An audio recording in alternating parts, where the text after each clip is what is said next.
Sampai pada akhirnya Bacul melihat sosok kuntilanak dari balik jendela kaca. Namun tidak jelas, hanya terlihat gaun putih yang melayang saja. Itu apa Putih-putih di dalam itu loh. Kok gerak-gerak gitu ya?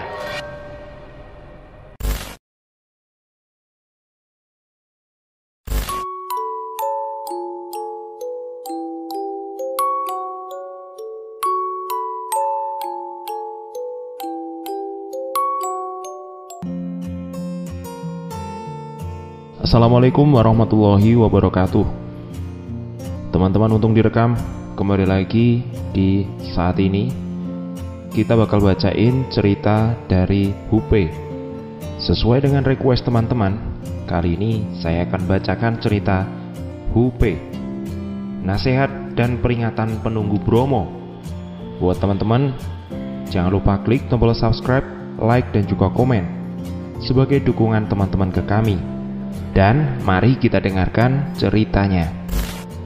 Rahayu teman-teman, ketemu lagi denganku, Hupe. Oke, sebelumnya saya bercerita, aku ingin mengingatkan bahwa lisan atau mulut adalah bagian dari tubuh yang harus benar-benar kita kontrol. Walau dalam keadaan senang, lisan dapat menciptakan petaka. Karena tanpa sadar, yang kita lontarkan dari mulut kita adalah sebuah kesombongan. Maka dari itu, ada pepatah mengatakan, mulutmu harimaumu. Atau pepatah Jawa mengatakan, aji ning diri ono ing lati. Oke, cerita ini bermula pada tanggal 22 Juli 2015. Saat itu saya sedang berada di kamar sambil bermain HP. Sampai tiba-tiba ada sebuah notif dari aplikasi Facebook. Suara getar dari ponselku. Segera saya ngecek pesan yang masuk dari aplikasi berlogo huruf Facebook itu.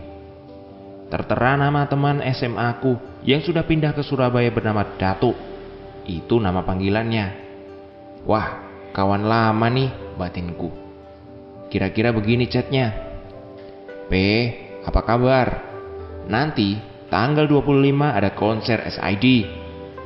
Mau ikut nonton gak? Kalau ikut, nanti aku sama Ari mampir ke rumahmu. Ikut gak lihat konser SID Pasuruan? Oh iya. Oke, saya nonton. Nanti saya sama temanku ya. Jadi kita berangkat berempat, balasku.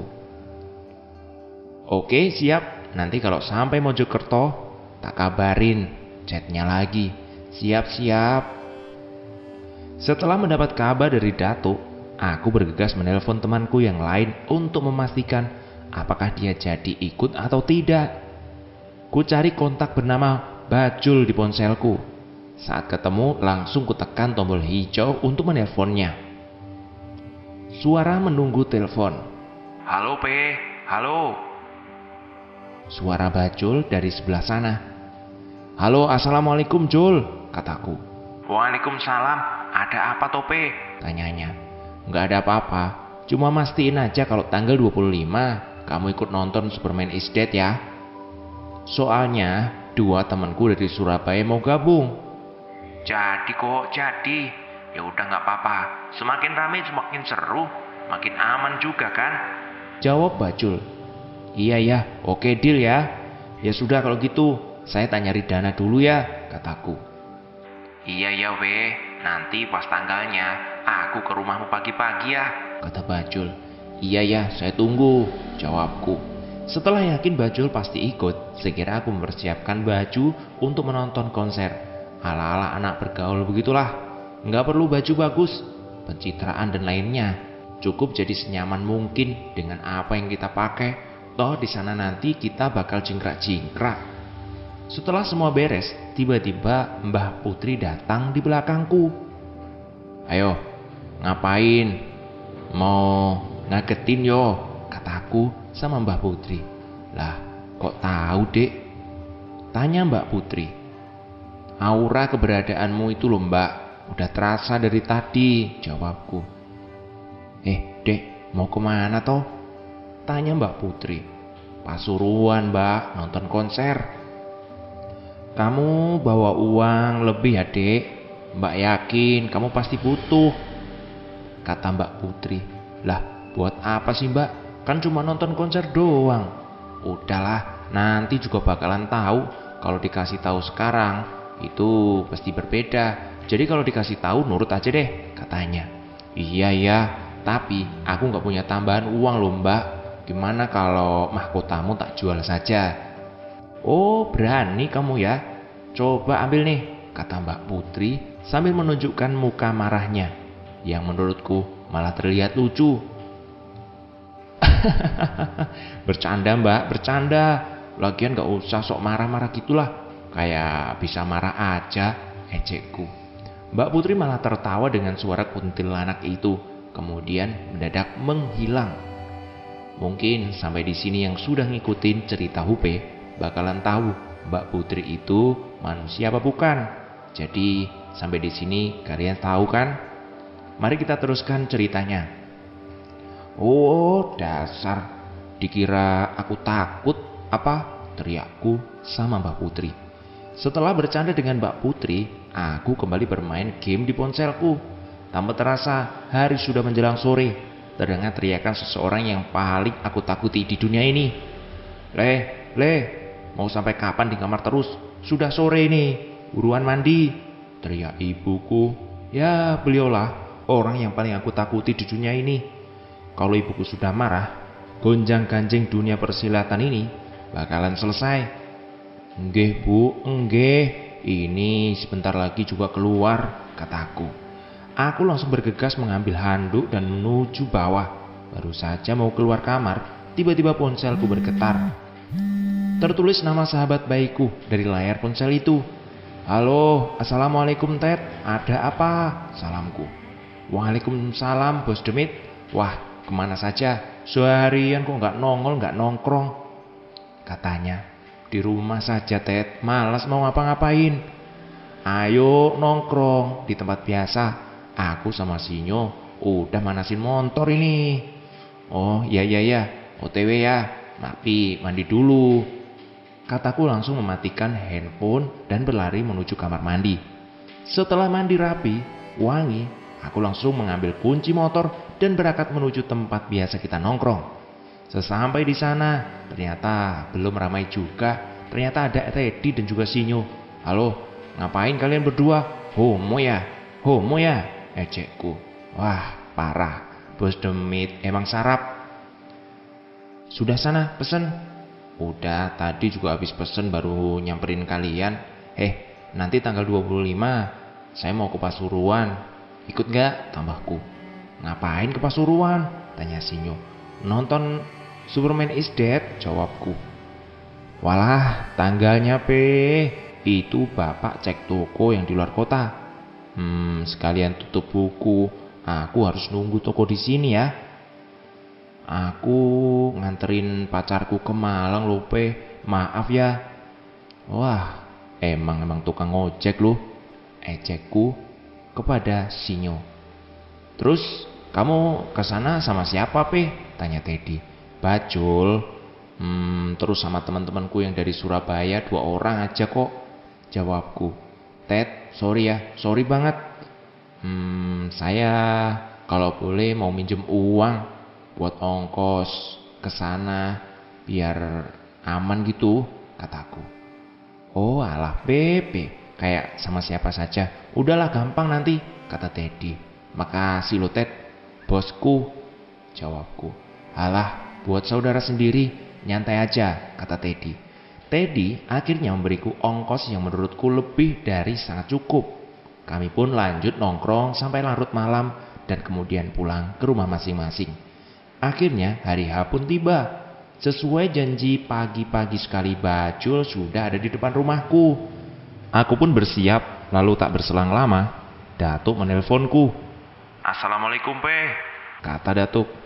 Waalaikumsalam. Kita udah di perempatan ini katanya. Iya, oke, OTW ke sana, jawabku. Aku dan Bajul langsung bergegas menuju perempatan yang mereka maksud dengan berjalan kaki. Di sepanjang jalan, setiap orang yang kami temui memandang kami aneh. Mungkin karena penampilan kami yang mencolok, apalagi Bajul tuh yang memakai baju tahanan dengan garis hitam putih. Setelah sampai di perempatan, aku langsung menghampiri Datuk dan Ari. Apa kabar Tok? Ri, sapaku. Baik, Peh. Udahlah, ayo kita gas aja. Tanpa banyak bicara, kami langsung memberhentikan truk yang kami temui yang sekiranya sesuai dengan tujuan kami. Singkat cerita, kami sampai di Pasuruan pada malam hari, sekitar jam 6:30. Dan acara dimulai jam 8 malam. Kami pun memutuskan untuk membeli makan dan minuman untuk mengisi tenaga setelah perjalanan jauh. Namun saat kami hendak membeli makanan, selalu ditolak oleh si penjual dengan alasan habislah, nasi belum matang lah, apalah. Karena kesal, kami memutuskan untuk membeli roti dan air putih di minimarket. Kami memutuskan untuk beristirahat dan makan di sebuah bangunan kosong seperti bekas puskesmas. Banyak sekali sosok kuntilanak di bangunan ini. Mereka terus mengawasi kami. Aku yang terus melihat ke arah bangunan kosong itu membuat teman-temanku heran. Pe, liatin apa sih lu? Kok sampai segitunya? Kata Datuk. Enggak apa-apa kok, enggak apa-apa, laku. Sampai pada akhirnya Bacul melihat sosok kuntilanak dari balik jendela kaca. Namun tidak jelas, hanya terlihat gaun putih yang melayang saja. Pe, itu apa Pe? Putih-putih di dalam itu loh. Kok gerak-gerak gitu ya? Kata Bacul. Mana sih Jul? Oh alah, baju itu kena angin. Parno aja kamu itu. Udahlah, gak usah diliatin terus. Nanti ada yang nongol loh, kataku. Tapi seakan tidak percaya begitu saja, Bacul terus melihat ke arah dalam bangunan itu.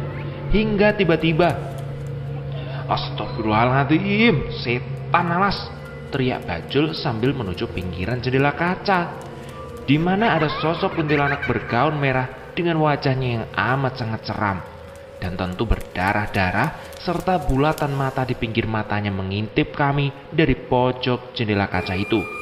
Spontan, Datuk dan Ari langsung melihat ke arah yang ditunjuk Bacul. Saat melihat, mereka pun ikut langsung tunggang langgang menuju lapangan tempat konser yang akan digelar.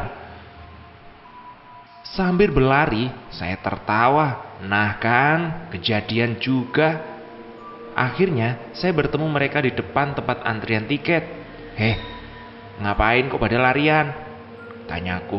Lah, kamu gak lihat apa Pe? Ada kuntilanak mukanya berdarah-darah kayak gitu. Celetuk Datu dan Ari serentak. Pe sih, udah biasa kayak gini mas. Sama yang begituan mah udah biasa. Makanya aku tadi gak percaya kalau putih-putih itu baju atau kain biasa, jawab Bacul. Ya udahlah, ayo kita ngantri. Tiketnya buruan habis nanti. Setelah ngantri cukup panjang, kami akhirnya masuk ke dalam lapangan. Namun saat mengecek tiket, kami diberhentikan polisi karena baju milik Bacul. Ya maklumlah, baju tahanan asli, bukan bikinan. Setelah menjelaskan baju itu didapat dari mana, akhirnya kami diperbolehkan buat masuk dengan sedikit interogasi dari polisi. Aduh, perjalanan panjang. Seperti apa cerita selanjutnya? Kita lanjut besok. Terima kasih yang sudah mendengarkan. Jangan lupa klik tombol subscribe, like, dan ramaikan kolom komentarnya. Assalamualaikum warahmatullahi wabarakatuh.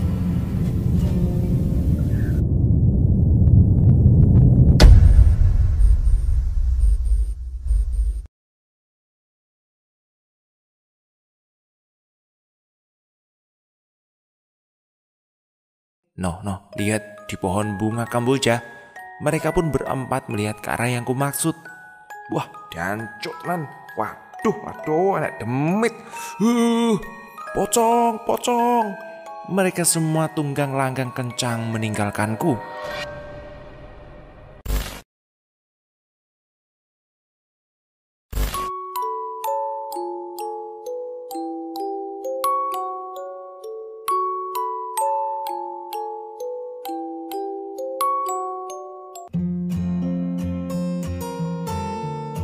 Assalamualaikum warahmatullahi wabarakatuh.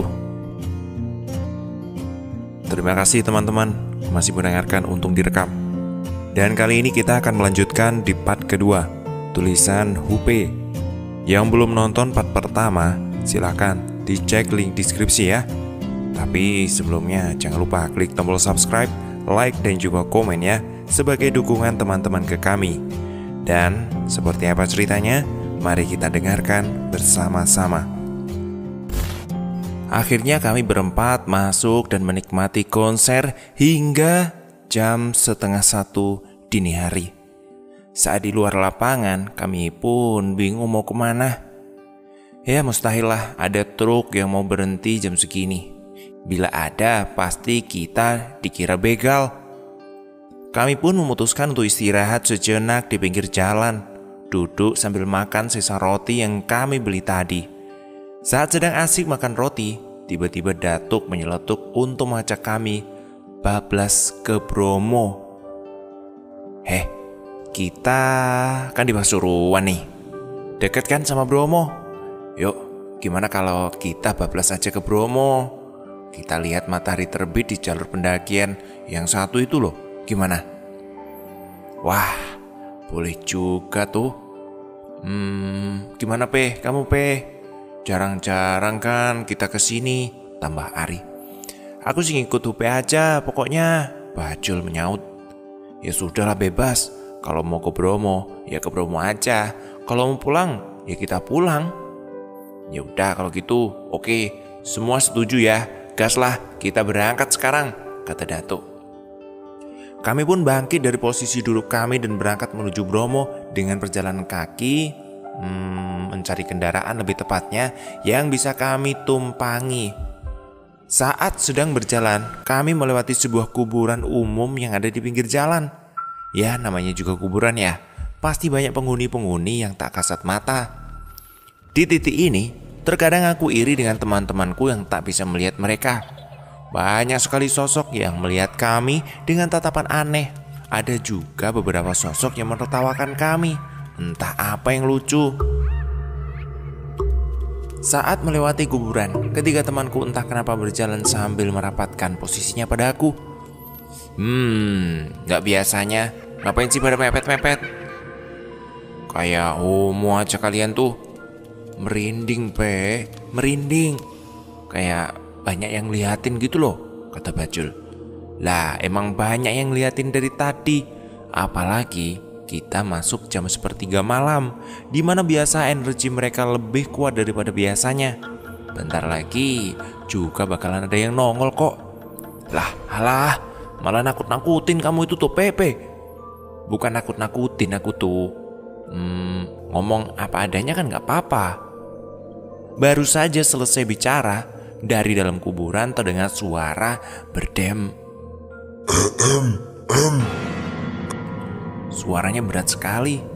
Suara deman yang aku lihat berasal dari sosok genderuwo yang duduk di tengah kuburan sambil mengawasi kami dengan matanya yang merah menyala. Denger gak? Kayak ada yang dem-dem gitu loh, tanya Datuk. Dengar? Jawab Bajul yang bersamaan dengan Ari. Aku hanya tersenyum saja melihat mereka bertiga. Tuh, bulu kuduku kok jadi berdiri begini tope, kata Ari.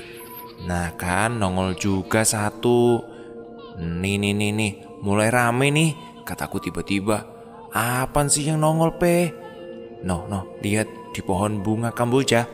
Lihat tuh. Terus di balik pohon jati itu juga ada yang ngintip-ngintip, kataku. Mereka pun berempat melihat ke arah yang kumaksud. Wah, jancuk tenan. Waduh, anak demit. Ada sebagian yang teriak, pocong. Mereka semua tunggang langgang kencang meninggalkanku. Saat mereka berlari, ada juga sosok kuntilanak yang terbang di atas mereka sambil cekikian. Mereka semakin histeris dan berlari semakin kencang. Aku cuman ketawa saja melihat mereka. Nasib. Selalu ditinggalin. Emang manusia kalau panik pasti pakai jurus selamat. Ya berlari itu, kataku pelan sambil menenggelamkan kepala. Tiba-tiba kuntilanak yang tadi terbang berdiri di pinggir jalan sambil menatapku dengan rambutnya yang menutupi mukanya. Apa? Jangan ditutupin doang. Apa? Jangan ditutupin doang mukanya. Nanti cantiknya hilang loh, kataku sambil menggoda kuntilanak itu. Kuntilanak itu malah kembali terbang ke dalam kuburan sambil kembali cekikian. Kira-kira 15 menit, akhirnya aku bertemu dengan temanku lagi. Sebuah minimarket yang buka 24 jam. Enak ya, udah ninggalin sekarang malah enak-enak nyari cemilan. Aduh, kataku sambil menghampiri mereka. Haus pe, lari-larian dari sono, dikejar kuntilanak loh pe. Waduh. Asli yo, kamu itu emang orang stres. Lihat yang begituan kok malah santai-santai saja, sahut Datuk. Asli wong gendeng itu memang hupe mas, sahut Bacul. Yo, kalian bertiga aja yang gendeng. Masa kabur sendirian aja, temennya kok ditinggalin, kataku. Apalah arti sebuah kawan jika hanya omongan doang, sindirku sambil bernyanyi lalu masuk ke minimarket.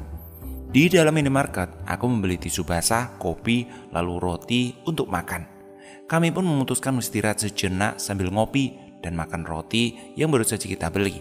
Hingga tiba-tiba datang mobil pickup membawa 2 ekor kambing dan si supir untuk masuk ke minimarket. Entah kenapa ya, feelingku kuat si supir mau menuju ke Bromo. Saat si supir keluar dari minimarket dengan membawa barang bawaan, aku langsung bertanya ke supir. Assalamualaikum pak, permisi ya. Waalaikumsalam, ada apa mas ya? Pak, bapak mau kemana? Kok bawa kambing? Tanyaku. Mau ke Bromo dek, ada yang mau beli buat kambing guling gitu loh katanya, jawab si supir. Wah pas sekali nih pak, kami ini boleh numpang gak pak? Kebetulan kami mau ke Bromo, kataku. Ya gak apa-apa, ayo kalau kalian mau jadi satu sama kambing-kambing di belakang. Lah gak apa-apa lah pak, gak apa-apa, daripada jalan kaki. Lah sampean ini dari mana toh dek? Saya dari Mojokerto pak, habis nonton konser. Sekalian saja bablas mau ke Bromo. Loh jauh juga ya. Ya sudah, ayo kita naik, terus kita berangkat. Aku pun langsung naik ke belakang, lalu disusul ketiga temanku. Akhirnya kami pun berangkat menuju Bromo. Sepanjang perjalanan, teman-temanku terus mengeluh karena bau kambing yang menusuk hidung. Tapi ya mau gimana lagi, memang keadaannya seperti ini. Terus juga daripada jalan kaki. Sambil bersandau gurau tak terasa kami sudah tiba di Bromo pukul 3 dini hari. Setelah mengucapkan banyak terima kasih kepada Pak Supir, kami pun turun lalu membersihkan diri dengan tisu basah yang kubeli tadi. Karena langit gelap, kami memutuskan untuk istirahat dulu di pinggir rumah warga. Masih gelap ya? Gimana ini? Istirahat dulu ya, kata Datuk. Iya, yaudah ayo kita istirahat dulu. Kami beristirahat, tapi mungkin karena lebih dari 24 jam, tepatnya 21 jam tidak tidur, kami pun tanpa sadar terlelap di emperan warga. Si pemilik rumah membangunkan kami. Dek, bangun dek, bangun sudah siang. Samar-samar terdengar si pemilik rumah membangunkanku. Aku pun bangun dengan mata yang masih agak buram. Iya ya bu, iya. Waduh maaf ya bu, kami ketiduran. Mungkin karena kecapean ya, kataku. Iya sih gak apa-apa dek. Yaudah ayo bangun. Kalian dari mana? Jawab pemilik rumah. Mojokerto bu. Loh kok jauh banget? Ya sudah. Temennya tuh dibangunin. Saya buatin teh ya nak ya. Wah gak usah bu, gak usah, terima kasih. Kalau boleh numpang istirahat saja. Sudah gak apa-apa, kata ibu itu lalu masuk ke dalam rumah. Aku pun membangunkan ketiga temanku dengan sedikit susah payah karena pada kebo kalau tidurnya. Woi, bangun. Gak enak nih sama yang punya rumah. Tapi sepertinya usahaku nihil membuat mereka bangun. Akhirnya Aku mengambil air mineral dan mencipratkan ke muka mereka. Akhirnya mereka bangun juga. Jam berapa ini, Pe? Tanya Ari. Aku pun mengambil ponsel lalu melihat jam. Jam 7 kurang 13 menit. Gimana? Ya, kita telat dong lihat matahari terbitnya, kata Bajul. Iya, kita ke padang pasir berbisik aja dulu. Sorenya baru kita lihat matahari tenggelam. Gimana? Iya, ya udah, ayo. Saat kami ngobrol, si ibu keluar membawa teh, roti, dan juga beberapa selai untuk kami. Udah bangun, Nak. Ini nih, sarapan dulu. Isi tenaga kalian. Terima kasih loh, Bu, terima kasih. Kok jadi merepotkan begini? Jawabku. Udahlah, gak apa-apa. Sudah, silakan dimakan. Ibu tinggal dulu ya sebentar ke dalam, kata si ibu. Kami pun memakan suguhan dari pemilik rumah. Setelah itu, kami pamit untuk naik menuju padang pasir bersisi. Tidak lupa, kami mengucapkan banyak-banyak terima kasih.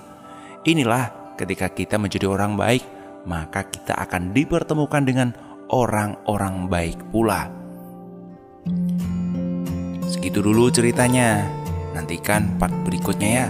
Terima kasih buat Hupe yang sudah ngizinin ceritanya saya baca. Buat yang mau kepo seperti apa Bos Demit, langsung saja cek di deskripsi linknya ya. Terima kasih, jangan lupa ramaikan komentar, bagikan ke media sosial kalian. Sampai jumpa. Assalamualaikum warahmatullahi wabarakatuh.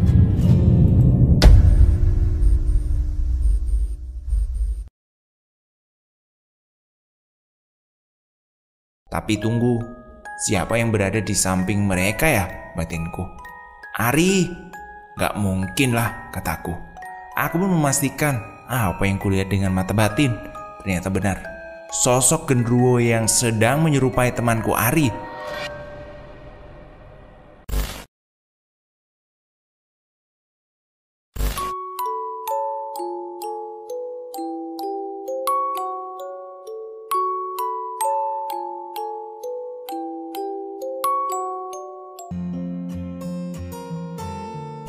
Assalamualaikum warahmatullahi wabarakatuh. Teman-teman untung direkam, terima kasih. Kita sudah berada di last part terakhir dari tulisan Hupe. Yang belum nonton video kita di part pertama dan kedua, silakan cek di deskripsi ya. Dan mari kita lanjutkan ceritanya. Tapi sebelumnya, jangan lupa klik tombol subscribe, like, dan juga komen. Setelah mengucapkan banyak terima kasih kepada ibu pemilik rumah, kami melanjutkan perjalanan menuju tujuan kami. Saat sampai di titik awal, teman-temanku langsung berfoto-foto dengan senang. Tapi tidak denganku, karena aku melihat banyak sekali sosok yang berseliweran di sekitar kami. Di sini salah satu tempat sakral, walau banyak turis yang datang di tempat ini. Sopan santun harus benar-benar dijaga. Karena ada gerbang dimensi yang cukup besar di gunung ini. Saat aku mengawasi sekitar, dari jauh aku melihat sosok berbaju putih dan berambut putih panjang, memakai ikat kepala putih, semua serba putih. Energinya sangat tenang. Sosok seperti ini aku paham betul. Pastilah sosok seperti ini tuh hebat sekali. Sosok itu melambaikan pada aku. Aku tahu beliau itu bukan manusia, tapi karena aku tidak merasa energi negatif, maka aku beranikan diri untuk mendatangi sosok itu. Rahayu mbah, kataku menunduk dan memberi salam. Rahayu Nger, jawabnya. Dugaan saya benar. Ternyata kamu bisa melihat saya, kata beliau. Berasal dari mana kamu, Ger? Tanya sosok itu kepadaku. Saya Hupe, mbah, dari Mojokerto. Bukannya banyak orang yang memang mempunyai kelebihan seperti saya sih, mbah. Bisa melihat mbah seperti ini, jawabku. Tidak, Ger, tidak. Kamu salah. Memang banyak orang yang bisa melihat bangsa lembut, tapi tidak banyak orang yang bisa melihat saya. Bahkan, Kalau bukan karena orang yang ada di dalam ragamu yang terdalam itu, saya yakin kamu tidak akan bisa melihat saya, jawab beliau. Maksud Simbah yang seto, batinku. Apa tujuanmu kemari, Nger? Tanya beliau itu kepadaku. Niat awal saya ingin melihat matahari terbit, Mbah. Tapi karena ketinggalan akhirnya ingin menuju padang pasir berbisik, jawabku jujur pada Simbah. Berhati-hati ya, Nger ya. Aku tahu kamu tidak memiliki niat buruk di sana, tapi kamu harus mengawasi teman-temanmu di tempat ini. Menjaga lisan adalah hal yang paling penting. Jangan memandang gunung ini sebelah mata. Memang mudah mendakinya, tapi sekali saja kamu salah ucap, akan fatal akibatnya. Para makhluk di tempat ini sangat tidak suka ketika tempat yang mereka huni sebagai tempat tinggal disepelekan. Nasihat beliau kepada aku. Enggih, Mbah, enggih. Pasti saya akan jaga nasihat Mbah. Ya sudah, silakan lanjutkan perjalananmu ya, Nger. Ingat pesan saya tadi. Enggih, Mbah, enggih. Enggih, Mbah, enggih. Itu jawab singkatku, kemudian memberi salam dan kembali ke teman-temanku. Dari mana kamu? Tanya Datuk kepadaku. Lah, dari situ tuh, sebentar doang kok. Situ mana? Lah aku nyari nggak ada kok. Disita di situ. Lah, apa mungkin tanpa sadar ya? Aku diajak berpindah dimensi, batinku. Ah, sudahlah, ayo kita berangkat. Keburu siang nanti, kataku. Iya, ayo, jawab mereka serempak. Akhirnya kami berjalan kaki menuju padang pasir berbisik. Saat di tengah perjalanan, tiba-tiba Ari tanpa sadar mengucapkan bahwa naik Bromo itu mudah. Rek, ternyata naik Bromo itu gampang yo. Gak kayak naik gunung lain yang butuh tenaga ekstra begitu. Kata-kata itu disertai dengan tertawa terbahak-bahak. Aku langsung menatap tajam ke arah Ari. Jangan menyepelekan sesuatu tempat yang kamu datangi. Seperti apapun tempatnya, kita di sini tuh bertamu. Kamu tidak akan pernah tahu apa yang dilakukan tuan rumah saat mereka marah, jawabku dengan nada kesal sama Ari. Seketika itu juga, di belakang Ari muncul sosok kakek tua sambil tersenyum ke arahku. Aku pun menyuruh Bajul dan Datuk jalan duluan. Jul, Tok, kalian jalan duluan ya. Aku mau bicara sebentar sama Ari. Padahal sebenarnya aku mau minta maaf kepada sosok kakek itu. Oh gitu ya. Ya sudah cepet nyusul ya. Jangan galak-galak sama Ari, kata Datuk sambil berjalan meninggalkan kami. Rahayu, Mbah. Rahayu, Nger. Maaf, Mbah, maaf. Teman saya tidak sengaja mengucapkan itu. Ya, tidak usah khawatir. Saya tidak akan menyakiti anak ini. Saya hanya akan memberi pelajaran bahwa tidak semua tempat bisa disepelekan, kata beliau. Tapi benar tidak akan disakiti kan, Mbah? Iya wes, sing tenang yo. Dia bilang tempat ini mudah, maka akan saya buat dia berjalan tanpa henti, jawab kakek itu.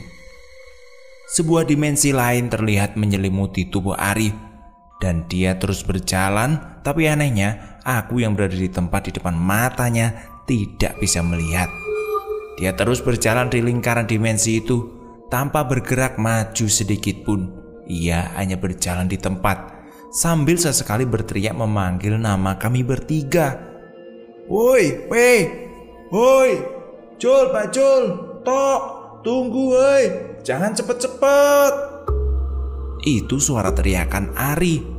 Kakek itu pun mempersilahkan aku untuk meninggalkan Ari dan nanti kembali ke tempat ini untuk menjemput Ari. Silakan kamu lanjutkan, Yongger. Tinggalkan temanmu di sini. Saya yang menjamin dia tidak akan terluka sedikit pun. Nanti kembalilah ke tempat ini untuk menjemput dia. kata kakek itu kepadaku. Iya Mbah, iya. Nanti saya kembali lagi ke sini ya. Kalian tahu apa yang aneh? Di depan mataku banyak turis lalu lalang, tapi tidak ada satupun yang melihat Ari. Dan yang paling anehnya lagi, saat ada turis menyapaku dan melewati tubuh Ari, ternyata turis itu menebus tubuh Ari. Seperti Ari memang sudah benar-benar berpindah dimensi. Karena aku merasa bisa mempercayai sosok kakek itu, aku pun melanjutkan perjalanan mengejar Bajul dan Datuk yang sudah berada di depan. Akhirnya dari jauh aku berhasil melihat mereka yang sedang menungguku. Tapi tunggu, siapa yang berada di samping mereka ya, batinku. Ari, gak mungkin lah, kataku. Aku pun memastikan apa yang kulihat dengan mata batin. Ternyata benar, sosok genderuwo yang sedang menyerupai temanku Ari. Saat aku menghampiri Bajul Datuk, sosok yang menyerupai Ari itu tersenyum kecut padaku. Dari mana aja tuh kamu tuh? Ari aja udah datang duluan kok kamu belakangan.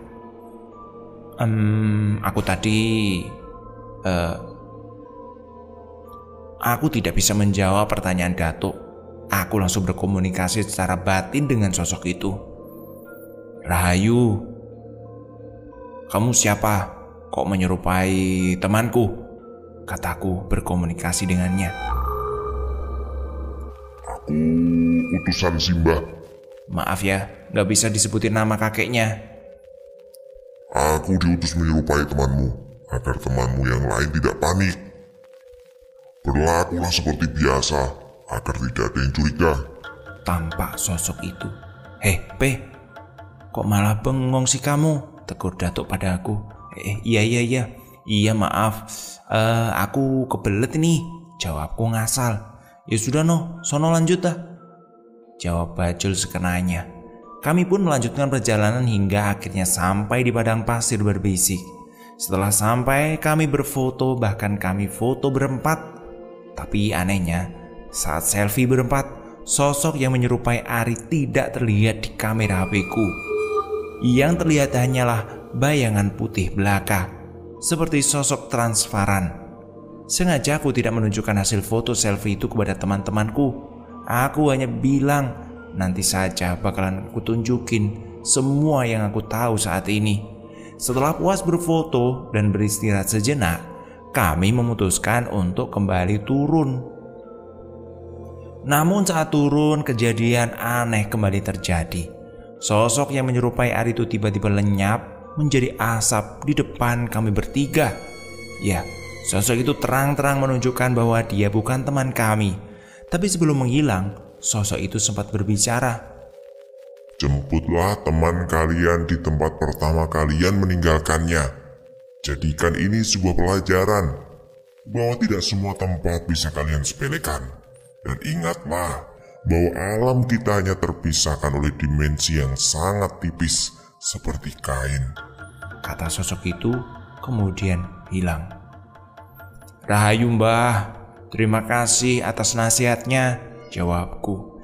Bajul, Datuk seketika itu juga langsung merapat kepadaku. Ya Allah, itu tadi apa toh Pe? Kok kayak gitu Pe? Itu bukan Ari ya? Kata Datuk. Bukan toh, bukan. Itu bukan Ari. Ari ada di bawah tempat kita meninggalkannya. Aku sudah tahu dari awal. Tapi ini memang kesalahan Ari yang meremehkan sebuah tempat yang tidak seharusnya kita remehkan. Bahkan kita nggak boleh angkuh dan membanding-bandingkan tempat ini dengan yang lain. Terus bagaimana dengan Ari Pe? Kata Datuk. Insya Allah Ari aman. Siapkan saja air. Aku yakin dia pasti kelelahan. Ya sudah, ayo kita jemput Ari sekarang. Kami pun bertiga ke tempat di mana Ari berada. Setelah berjalan cukup menguras tenaga, kami sampai di tempat Ari berada. Akhirnya temanku bisa melihat keberadaan Ari yang sedang berjalan di tempat tanpa bergerak sedikit pun. Kami langsung berlari menuju Ari, kemudian menepuk pundaknya. Ari, kataku. Ari pun sadar dan melihat kami seperti orang linglung. Loh, kok kalian ada di sini? Aku dari tadi tuh ngejar kalian bertiga tapi kok nggak kekejar-kejar yo.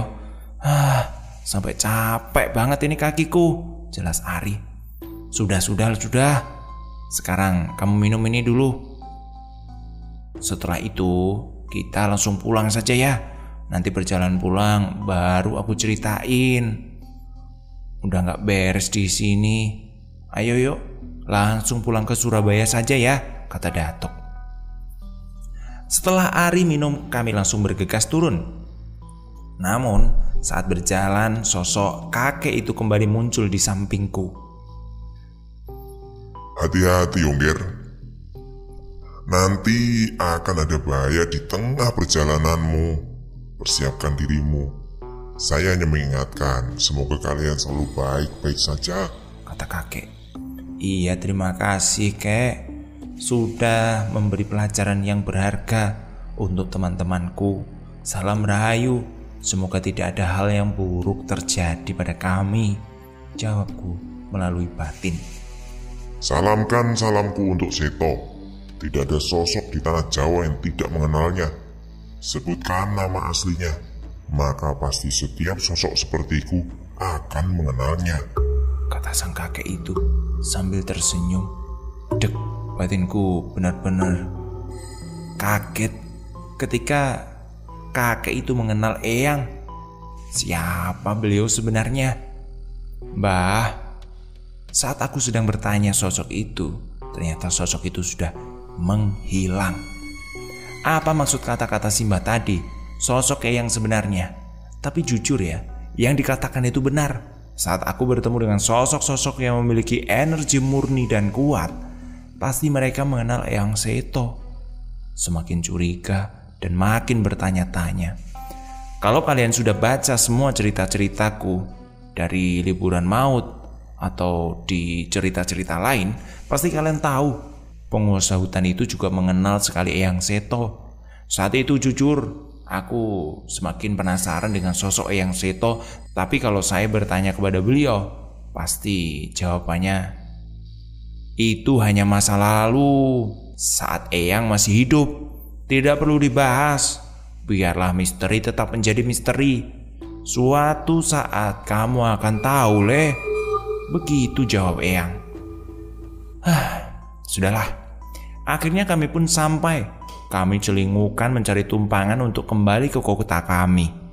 Hingga aku melihat sebuah truk kosong dengan plat depan L, yang artinya itu plat Surabaya.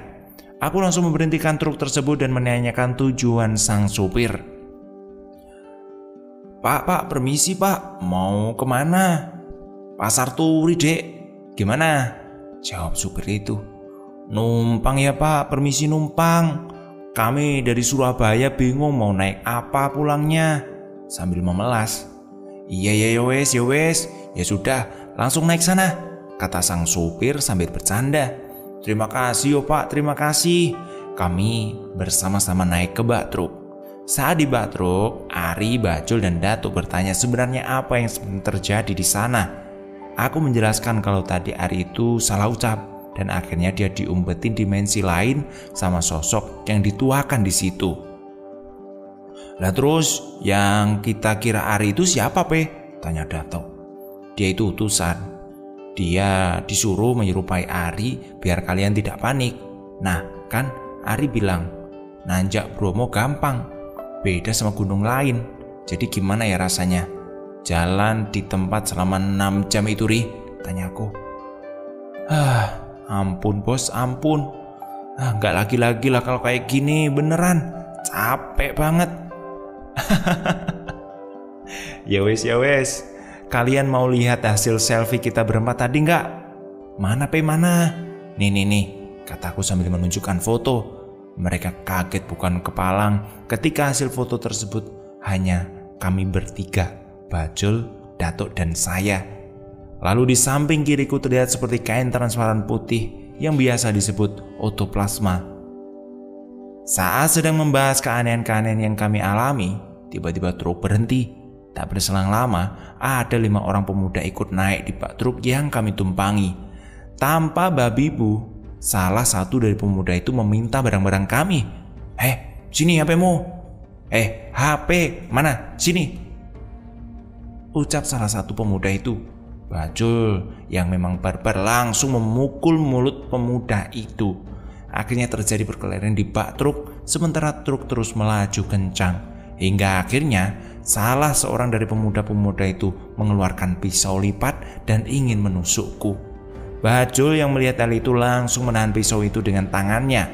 Refleks aku yang melihat hal itu langsung memukul pemuda yang membawa pisau itu hingga hampir terjatuh dari truk yang melaju kencang itu.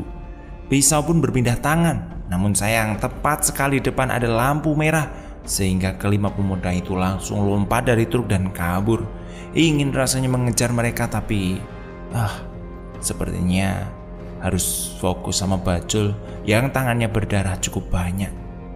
Jul, weh ndak apa-apa toh? Kataku. Halah, kalau begini sih nggak apa-apa sih tenang saja, santai, kata Bajul. Ini anak emang stres, dikhawatirin malah cengengesan. Akhirnya kami membungkus luka di telapak tangan Bajul dengan baju tahanan miliknya itu. Hingga tak berselang lama kita sampai di Mojokerto langsung turun. Sedangkan Ari dan Datuk bablas ke Surabaya setelah mengucapkan perpisahan dan saling berterima kasih.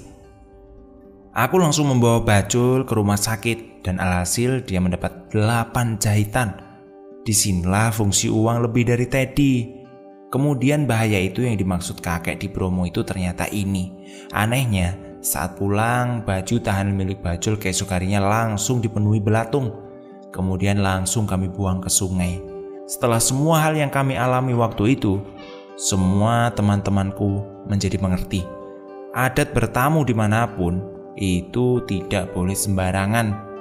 Tingkah laku, perbuatan, niatan, dan yang paling penting, ucapan harus benar-benar dijaga karena kita sering tidak sadar dan sering mengeluh dan juga merendahkan sesuatu.